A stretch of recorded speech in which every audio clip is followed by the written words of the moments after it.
দলিল নাই। আমি তো এতগুলো দলিল দিলাম। আমার এজিদের ব্যাপারে এত গবেষণা আছে, সারা বাংলাদেশ না সারা দুনিয়ার সব মৌলবী যদি এক জায়গায় না সুপার গুলো লাগায় গাঠা বানায় আমার সামনে দেন, ওদের পরদাদা পরদাদার পরদাদার পরদাদা পূর্বপুরুষ ওদের এজিদ বাবার দালালির পক্ষে একটা দলিল দিতে পারবে না। আর ইমাম হোসেনের পক্ষে আমি হাজারটা দলিল দিতে পারবো ইনশাআল্লাহ। আমার হোসেন সত্য ছিলেন, আমার হোসেন শাহাদাত বরণ করে জান্নাতি যুবকদের সরদার হয়েছেন। সেই ইমাম হোসেনের অবমাননাকারী, ওনার হত্যার ষড়যন্ত্রকারী, ওনার মাথা মোবারকের সাথে বেয়াদবিকারী, ওনার উপস্থিতিতে বদর যুদ্ধকে কটাক্ষ করে বদর যুদ্ধের বদলা নিয়েছে এই কথা যে বলল, সেই এজিদ মুসলমান হতে পারে না।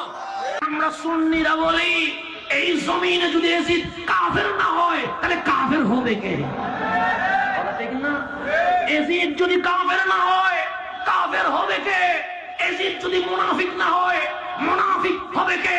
এই বিশ্বের মাঝে সর্বশ্রেষ্ঠ কাফের মুনাফিক দাজ্জাল নাফাকের নাম হচ্ছে এজিদ। এটা আমাদের আকীদা, এটা আমাদের আকীদা, আমাদের আকীদা জানাইয়া দেন। এজিদের ব্যাপারে চুপ থাকার কোন সুযোগ না। আমার নবীর নাতিজানের উপর হামলা করে, আমার রাসূলের আহলে বাইতকে লজ্জিত করে, তার শান আবার কিসের? কথা ঠিক না?